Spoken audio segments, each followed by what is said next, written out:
सिखों के 10वें गुरु गुरु गोबिंद सिंह जी के परिवार की शहादत को आज भी इतिहास की सबसे बड़ी शहादत माना जाता है। धर्म व जन की रक्षा के लिए दी गई इस शहादत जैसा दूसरा ही कोई उदाहरण सुनने या पढ़ने को मिलता हो। श्रद्धावान सिख नानकशाही कैलेंडर के अनुसार 20 दिसंबर से लेकर 27 दिसंबर तक शहीदी सप्ताह मनाते हैं।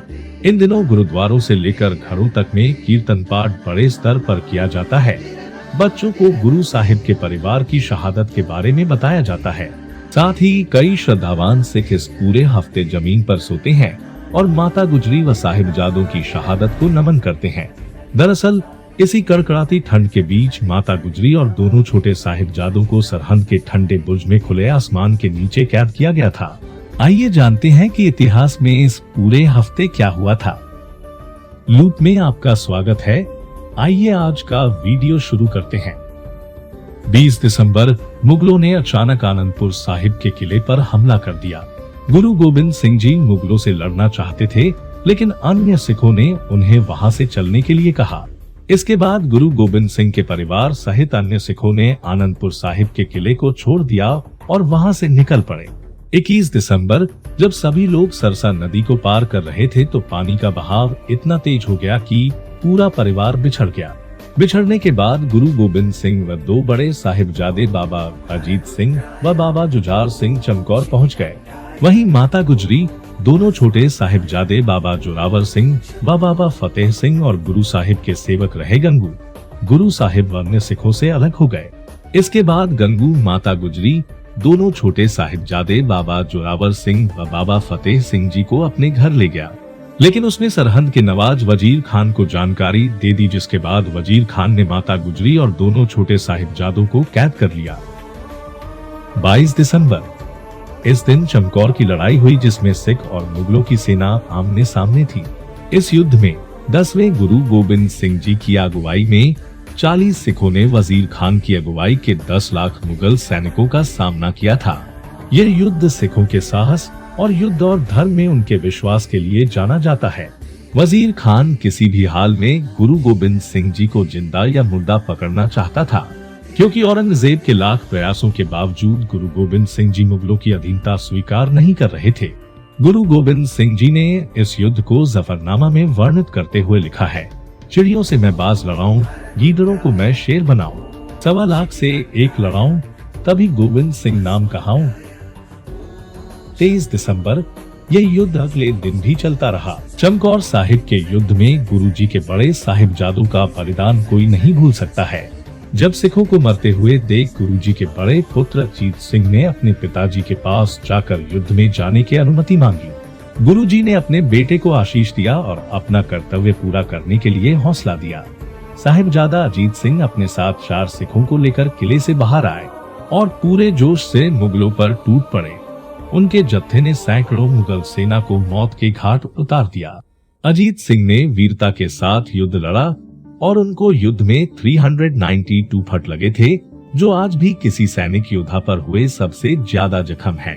अपने बड़े भाई को शहीद होते देख साहिबजादा जुझार सिंह ने भी युद्ध में जाने के लिए आज्ञा मांगी। गुरु गोबिंद सिंह जी ने उनकी पीठ थपथपाई और अपने पुत्र को युद्ध में 4 सिखों के साथ भेजा। जुझार सिंह को युद्ध में लड़ते देख गुरुजी बहुत खुश हुए, पर जल्द ही वो भी शहीद हो गए। दोनों साहिबजादों की उम्र 18 और 14 वर्ष की थी। दोनों साहिबजादों के शहीद होते ही आकाश में बादल आ गए। यह दिन साल का सबसे छोटा दिन था। अंधेरा होते ही युद्ध भी रुक गया। 24 दिसंबर भाई दया सिंह जी ने सिखों की संख्या को कम होते देख गुरुजी को चमकौर साहिब से जाने को बोला, तो गुरुजी ने कहा कि तुम्हें छोड़कर नहीं जाऊंगा। तभी सिखों ने गुरुजी के चरणों में झुककर प्रार्थना की और कहा कि अगर हमें कुछ हुआ तो कुछ नहीं बिगड़ेगा, लेकिन अगर आपको कुछ हो गया तो पूरे सिख पंथ का क्या होगा? गुरु नानक देव जी का लक्ष्य कैसे पूरा होगा? गुरुदेव जी ने सिंहों को उत्तर दिया, मेरा जीवन मेरे प्यारे सिखों के जीवन से मूल्यवान नहीं। यह कैसे संभव हो सकता है कि मैं तुम्हें रणभूमि में छोड़कर अकेला निकल जाऊं? बहुत मनाने के बाद गुरुजी मान गए। इसके बाद गुरुजी ने एक योजना बनाई, क्योंकि वो छुपकर नहीं जाना चाहते थे। इसलिए उन्होंने मुगलों को आवाज लगाई कि मैं जा रहा हूँ, जिसने पकड़ना हो तो पकड़ लो। गुरुजी ने जाते समय उन सैनिकों को मार गिराया जो मशाल लेकर खड़े थे। इस तरह जब मशालें जमीन पर गिरकर बुझ गई तो चारों तरफ सिर्फ अंधेरा हो गया। गुरुजी को पकड़ने की होड़ में मुगल सेना आपस में ही लड़ गई। इस तरह मुगल सेना के बहुत सारे सैनिक मारे गए। अगली सुबह जब वजीर खान ने चारों तरफ अपने मुगल सेना के शव देखे और सिर्फ 35 सिखों के शव पाए तो वह अपने सिर पर हाथ रखकर बैठ गया, क्योंकि वो गुरुजी को पकड़ने में असफल हो गया था। इस गुस्से में आकर उसने बचे 5 सिखों पर हमला कर दिया। कुछ समय बाद वो 5 प्यारे भी शहीद हो गए। यह औरंगजेब के सबसे बड़ी और करारी हार ही थी। सरकारी खजाने के लाखों रुपए खर्च हो गए, लाखों की संख्या में फौजी मारे गए, पर मुगल अपने लक्ष्य में सफलता प्राप्त न कर सके। 25 दिसंबर यहाँ से निकलने के बाद गुरु गोविंद सिंह जी एक गांव में पहुंचे, जहां उन्हें बीबी हरशरण कौर मिली, जो गुरु साहिब को आदर्श मानती थी। उन्हें जब युद्ध में शहीद हुए सिखों व साहिबजादों की जानकारी मिली तो वह चुपके से चमकौर पहुंची और शहीदों का अंतिम संस्कार करना शुरू किया, जबकि मुगल यह नहीं चाहते थे। वह चाहते थे कि चील गिद्ध नहीं खाए। जैसे ही मुगल सैनिकों ने बीबी हरशरण कौर को देखा, उन्हें भी आग के हवाले कर दिया और वह भी शहीद हो गई।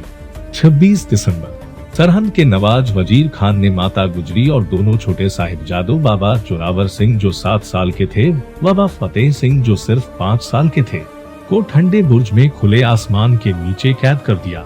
वजीर खान ने दोनों छोटे साहिबजादों को अपनी कचहरी में बुलाया और डरा धमकाकर उन्हें धर्म परिवर्तन करने को कहा, लेकिन दोनों साहिबजादों ने जो बोले सो निहाल, सत श्री अकाल के जयकारे लगाते हुए धर्म परिवर्तन करने से मना कर दिया। वजीर खान ने फिर धमकी देते हुए कहा कि कल तक या तो धर्म परिवर्तन करो या मरने के लिए तैयार रहो।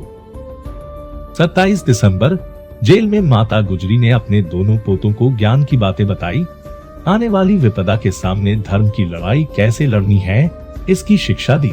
सुबह नवाब ने दोनों साहिबजादों को पेश होने का आदेश दिया। ठंडे बुर्ज में कैद माता गुजरी ने दोनों साहिबजादों को बेहद प्यार से तैयार करके दोबारा से वजीर खान की कचहरी में भेजा। यहाँ फिर वजीर खान ने उन्हें धर्म परिवर्तन करने को कहा, लेकिन छोटे साहिबजादों ने मना कर दिया और फिर से जयकारे लगाने लगे। यह सुन वजीर खान तिलमिला उठा और दोनों साहिबजादों को जिंदा दीवार में चिनवाने का हुक्म दे दिया और साहिबजादों को शहीद कर दिया। ये खबर जैसे ही दादी माता गुजरी के पास पहुंची, इसी दिन माता गुजरी जी ने भी ईश्वर के शुक्राने की अरदास करते हुए अपने प्राण त्याग दिए। इसके बाद भी नवाब वजीर खान ने हिंदुओं को उनके अंतिम संस्कार के लिए भूमि तक देने से मना कर दिया। तब सिरहंद के मशहूर व्यापारी दीवान टोडरमल की प्रार्थना पर वजीर खान ने अंतिम संस्कार के लिए वांछित जमीन पर सोने की खड़ी मोहरें बिछाने की शर्त रखी, जिसे स्वीकार कर दीवान टोडरमल ने अपनी संपूर्ण पूंजी को सोने की मोहरों में परिवर्तित कर उसे जमीन पर बिछाकर तीनों माता गुजरी और दोनों छोटे साहिबजादों के अंतिम संस्कार के लिए आवश्यक जमीन ली।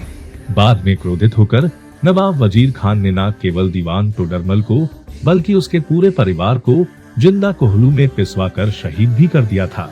आज दुनिया का सबसे कीमती स्थान यही है, जिसे उस समय के लाखों रुपए के मूल्य की सोने की मोहरें बिछाकर खरीदा गया था। इसी स्थान पर आज गुरुद्वारा श्री ज्योति स्वरूप साहिब स्थित है। इस तरह मात्र 20 से 27 दिसंबर में ही गुरु गोविंद सिंह जी ने अपने पूरे परिवार को धर्म के लिए शहीद होते हुए देखा था।